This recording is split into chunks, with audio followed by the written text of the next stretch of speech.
Ikatan Alumni Institut Teknologi Bandung atau Ikatan Alumni ITB beberapa yang lalu telah mengusulkan kepada pemerintah untuk membangun suatu ibu kota baru di dunia metaverse. Nantinya masyarakat Indonesia bisa mengeksplorasi konsep dari ibu kota baru yang akan dibangun di Kalimantan dengan hanya berada di dalam kamar saja. Alright. Jika kita notice akhir-akhir ini, istilah dari kata metaverse ini sering sekali muncul kan. It keeps pumping up. Mulai dari Facebook yang menggemparkan dunia dengan mengubah nama induk perusahaannya menjadi Meta. To reflect who we are and what we hope to build, I am proud to announce that starting today, our company is now Meta. Memiliki misi untuk bergabung di dunia metaverse. Banyak perusahaan, kemudian perusahaan-perusahaan besar yang mulai bergabung di dunia metaverse juga. Seperti misalnya Nvidia, bahkan Syahrini telah ikut bergabung ke dunia metaverse dengan membuat suatu karakter NFT di mana dalam beberapa jam saja setelah listing itu berhasil ludes atau habis terjual yang berjumlah belasan ribu karakter, dan Syahrini bisa meraup keuntungan hingga miliaran rupiah. Jadi saya melihat bahwa teknologi metaverse ini atau dunia metaverse ini nantinya akan menjadi masa depan kita. Tapi tunggu dulu, apa sih sebenarnya metaverse itu? Apa istilah metaverse yang dipakai, dan apa sih keuntungan bagi kita, dan langkah apa yang kita ambil untuk memaksimalkan dari teknologi metaverse ini? Sebenarnya perkenalkan, nama saya si Klau, panggil saja Klau. Nanti saya akan menjelaskan hal-hal yang berhubungan dengan kripto, dunia metaverse, atau pelajaran-pelajaran yang kita bisa ambil dari tindakan-tindakan orang yang berpengaruh. Nah, masuk ke dunia metaverse. Sebenarnya banyak sekali istilah dari metaverse. Semua orang mempunyai versi masing-masing mengenai dunia metaverse. Istilah metaverse sendiri pertama kali diungkapkan oleh Neil Stephenson di novelnya yang berjudul Snow Crash pada tahun 1992.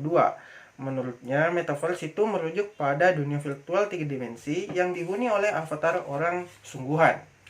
Sedangkan menurut Mark Zuckerberg, menggambarkan metaverse itu sebagai lingkungan virtual yang bisa dimasuki daripada hanya melihat layar itu sendiri. Nah, menurut saya sendiri, metaverse itu merupakan dunia imajinasi di mana di sana kita bisa melakukan apapun, kita bisa melakukannya dimanapun dan kapanpun di dunia virtual, dan yang membatasinya hanya imajinasi kita sendiri.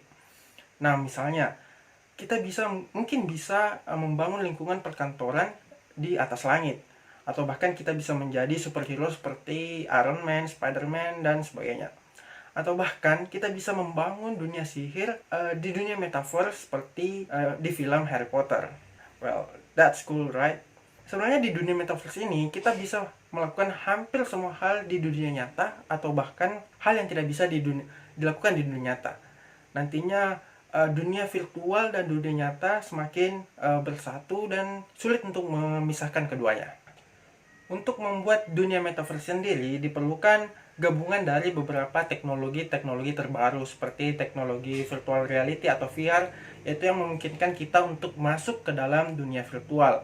Ada juga teknologi AR atau augmented reality, di mana kita bisa membawa efek virtual ke dunia nyata.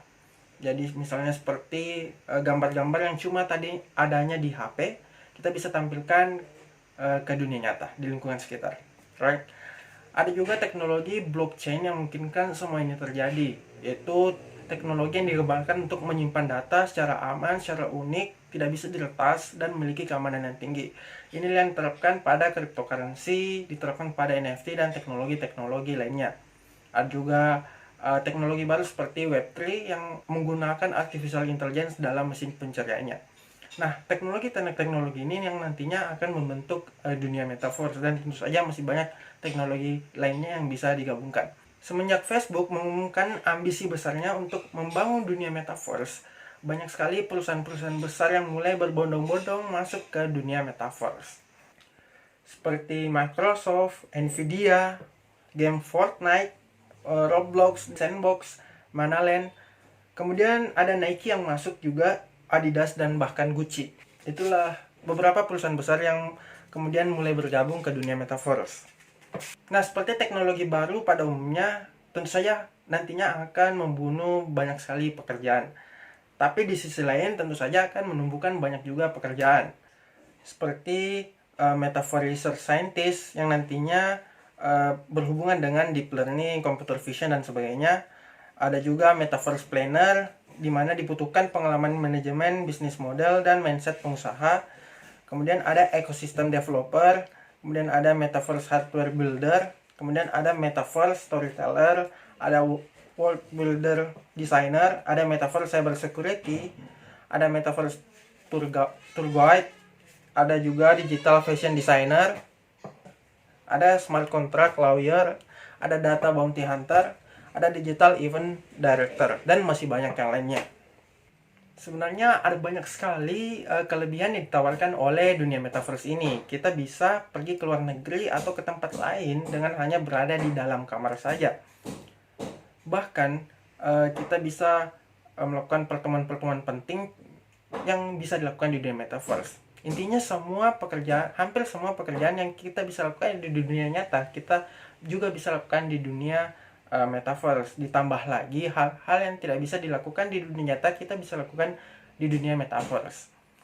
Nah, di samping semua kelebihan itu, tentu saja banyak sekali ada juga kerugian-kerugian, terutama kerugian yang paling penting, yang jika masyarakat kita tidak teredukasi dengan baik, itu bisa membawa adiksi yang berlebihan, seperti kita bisa lihat di rokok, dampak negatifnya untuk rokok misalnya, atau narkoba dan sebagainya. Itu bisa memberikan adiksi yang berlebihan kepada dunia metaverse sendiri, bahkan bisa membuat masyarakat kita lebih memprioritaskan dunia metaverse dibanding dunia nyata sendiri. Uniknya kita nggak bisa lari dari dunia metaverse ini. Dunia metaverse ini nantinya akan menjadi, saya sangat yakin bahwa nantinya ini akan menjadi masa depan kita. Ini seperti internet pada tahun 2000-an, dan itu akan menjadi masa depan kita seperti sekarang.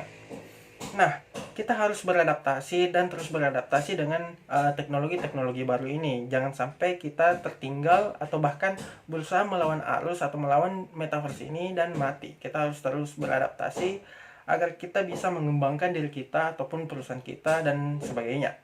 Nah, misalnya jika kamu sedang berada di industri fashion, kamu bisa mempertimbangkan hal-hal yang dilakukan seperti Nike, Adidas, dan sebagainya. Mereka mulai memasuki dunia metaverse dengan membuat replika dari fashion yang sebenarnya.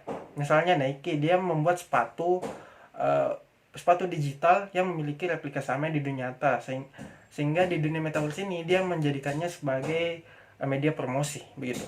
Atau mungkin kamu sekarang berada di industri perhotelan ataupun perumahan, kamu bisa mempertimbangkan untuk membangun sebuah rumah ataupun hotel di dunia metaverse, kemudian kamu bisa sewakan kepada karakter-karakter lain. That's not a bad idea, right? Kamu harus mulai melirik atau merencanakan bagaimana usaha kamu nantinya akan bergabung ke dunia metaverse. Jadi orang pertama akan sangat berisiko, tetapi juga memberikan keuntungan yang besar jika kita masuk ke suatu bidang yang baru begitu. Tapi it's up to you. Saya harap kamu bisa memanfaatkan secara maksimal dengan adanya teknologi metaverse baru ini. Ini seperti internet pada tahun 2000-an. Saya harap kamu bisa berhasil, dan goodbye.